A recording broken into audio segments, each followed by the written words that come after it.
Comic Boom. Hey guys, Comic Boom here to review Wonder Woman issue 757.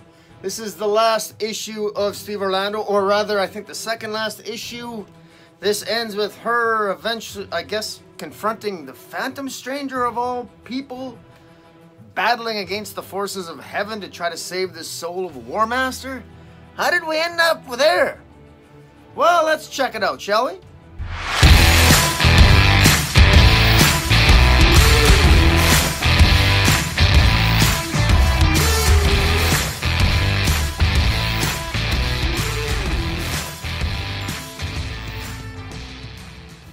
Okay, guys, the issue before this, issue 756, we had essentially, I guess, 2 of the 3 other horsewomen taken off the playing field. We had Armageddon and Devastation taken off the battlefield by Donna Troy with her sort of lasso of persuasion. And in this issue, we essentially have Wonder Woman and Donna Troy rushing to Paradise Island, Themyscira, to take on Genocide and to take on Warmaster. And let's just say all this wraps up a little bit somewhat haphazardly and a little bit crazily, and there's definitely a sense that everything just, I find it generally unsatisfying. I'm just going to say I'm not really happy with this. Steve Orlando did a good job sort of, I like the idea of having all these crazy Wonder Woman villains show up to take on Wonder Woman, but none of them were adequately explored. Early on, about 5-6 issues ago, we wasted 2 issues on Velma the Iron Maiden out of the pages of Erok, Son of Thunder, and for what purpose? We could have spent those 2 issues getting to know Armageddon, which is a new incarnation of the villain. We know nothing about Armageddon, almost. What was the real motivation of Devastation? Armageddon, Devastation, Genocide, they were all sort of they're all beholden to Warmaster, who was really a character that wasn't really developed very well, and to make it unfortunately really even worse, and this is not the fault of Steve Orlando, but the fact that Warmaster was in any way, shape, or form linked to the character called Leviathan. That's really sad, because as we know, not only is Leviathan a villain that nobody cares about, the readership doesn't care about Leviathan, but Bendis himself, DC has canceled the event Leviathan Checkmate, and the one-shot of The Secret History of the Manhunters, that was canceled by DC, and it's on permanent hiatus. In other words, we're not even sure they're ever going to bring that back. So really the event of Leviathan really was a complete non-event, and because it was Leviathan, you got to remember, it was Leviathan that essentially made, that revealed to Paula von Gunther the secret history of the Warmasters, the secret history of the von Gunthers and their relationship with the Valkyrie and the Valkyrie's centuries-long war with the Amazons.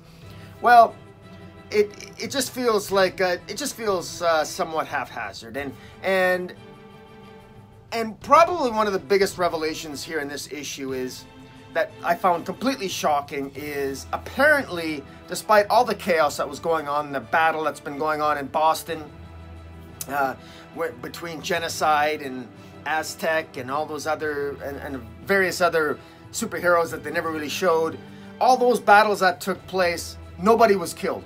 So we have the 4 horsewomen of Apocalypse that were really 3, Armageddon, Genocide, and Devastation, plus Warmaster, because there would have been 5, except for Donna Troy didn't decide to join them. She decided to help Wonder Woman. We had all that chaos, all those people fighting, and not a single human life was lost. Not a single life was lost. Well, that's nonsense. And we're also supposed to believe that not a single Amazon's life was lost when Genocide attacked Themyscira after pretty much destroying Boston. But apparently a lot of Boston, the city of Boston, wasn't destroyed. In any event, everything wraps up far too conveniently. Look, Steve Orlando, the writer here, he left DC to go to Marvel, and he probably left at just the right time, because I don't think Steve Orlando was maybe given a lot of editorial leeway to maybe do what he wanted with this story. I don't know what it was, but it does seem to me that Steve Orlando, I just got the impression reading this story that he was brimming with a lot of ideas, and that he never really got to fully explore, and he had to sort of like rush it to wrap everything up. And wrap it up, he basically does, it does end on a cliffhanger, and we're going to end it next issue on a very interesting note. And I'm just going to cut to that, because the bottom line here is that genocide is defeated because Wonder Woman discovers that Wonder Woman is in fact being controlled by Warmaster. And so once Wonder Woman discovers that genocide is in fact being controlled by Warmaster, Wonder Woman essentially talks Warmaster down, distracts Warmaster, which forces Warmaster, Paula von Gunther, to lose some of her control over genocide. And genocide then is subdued by the Amazons and by Donna Troy, and they win the day. However, then it comes down to, well, what's the punishment that Wonder Woman's going to bestow upon a defeated Paula von Gunther? Well, Wonder Woman now, this is where Steve Orlando really sort of goes into his bag of Wonder Woman tropes. And all writers do this, but it's one of my criticisms. But he gets into the Wonder Woman tropes, and Wonder Woman's going to use her compassion. Rather than punish Paula von Gunther, she wants to exercise compassion. And even though she says to Paula von Gunther that, well, you know, you did a lot of bad, but we're gonna let you know, you still gotta be punished for all those things, but you know, there's still good in you. You can be redeemed. And Wonder Woman essentially apologizes to Paula von Gunther for keeping the secret from her of her parents, that her parents were really the von Gunthers associated with the Valkyrie, with the lifelong war against the Amazons. And in light of all that, Wonder Woman is in a position where she's going to forgive Paula von Gunther. But lo and behold, the Phantom Stranger shows up. The Phantom Stranger shows up and turns Warmaster to stone. Now, why would Phantom Stranger do that? Well, look, the Phantom Stranger in DC lore, he's a character that is always, he's like the Spectre. He's always he's a vengeful bastard. The Phantom Stranger always shows up, and the Phantom Stranger, in effect, is a character based on Judeo-Christian mythology. Emphasis on mythology here, because that's what Christianity is, mythology. Some people think it's a religion. It's both. In any event, the idea being that the Phantom Stranger was, in one of his origins, the Phantom Stranger was in fact the soldier that held the sphere that pierced the side of Jesus Christ when he was up on the cross. And he basically gave the killing blow to Jesus Christ. And as a punishment to the Phantom Stranger, the powers that be, essentially God, the Judeo-Christian God, cursed the Phantom Stranger to wander the earth, passing judgment and being a wandering stranger to all of humanity. And every now and then, God will use the Phantom Stranger to pass judgment on various people on the planet. That's me oversimplifying Phantom Stranger, but that's really a pretty good summary. I'm not going to lie to you. That's really what it is. So Phantom Stranger shows up, and he claims that, well, Paula von Gunther must be punished, and she's being punished for all the sins of the von Gunthers, because the sins are so immense that she has to be punished. Now, why Phantom Stranger doesn't want to punish genocide, why Phantom Stranger doesn't show up and punish Lex Luthor and punish Brainiac, and why Phantom Stranger doesn't show up and want to punish every single villain in the DC universe who is far worse than Paula von Gunther, who by Wonder Woman's own admission has been sort of manipulated and sort of, not brainwashed, but, you know, fed a bunch of lies about her past, or about the Valkyries and about the Amazon people. That why Phantom Stranger would think that Paula von Gunther is deserving of punishment, but yet other villains, that's never really explained. But we're just supposed to take it that Phantom Stranger shows up, turns Paula von Gunther to stone. Now this really, really annoys Wonder Woman, because as we know, Wonder Woman likes to get on her knees, she likes to supplicate herself, she likes to show mercy on her enemies. That's kind of Wonder Woman's thing. If you're a genocidal maniac, if you kill a lot of people, if you kill children, men, women, children, if you exterminate, you destroy, Wonder Woman loves forgiveness. She loves to be able to forgive you. She does it to Ares, the god of war. She does it to the twin sons of Ares, Phobos and Deimos. She pretty much does it to anybody. You know, she does it to drug dealers. She did it in Rucka's Haikisha. You know, Wonder Woman loves to get on her knees and supplicate herself to very horrible people, because everybody's deserving of forgiveness. Wonder Woman even forgave Donna Troy, who was in fact a genocidal maniac that exterminated all the men on Paradise Island. Remember the extermination of the Manazons? Wonder Woman not only forgave Donna Troy, but she let Donna Troy escape and never bothered her putting her back in prison.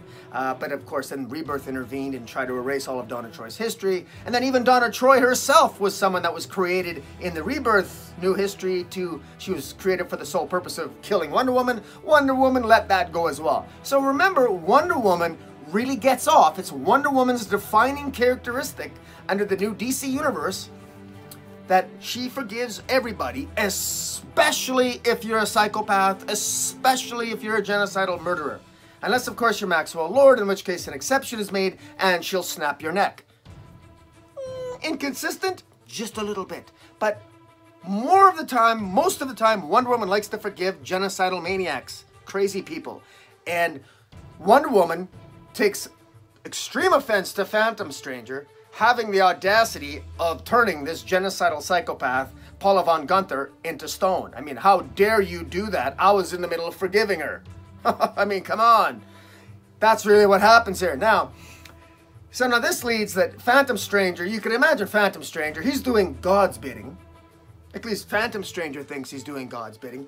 There's always a theme here. Everybody has their own gods. You know, Wonder Woman has her own way of thinking. She agrees with her gods and doesn't agree with her gods. She supplicates to her gods and then she doesn't supplicate herself to her gods. She loves Zeus and she doesn't love Zeus. She fights for Aphrodite and then she doesn't. I mean, Wonder Woman is all over the place. I mean, she doesn't know what she believes really, but she likes to forgive.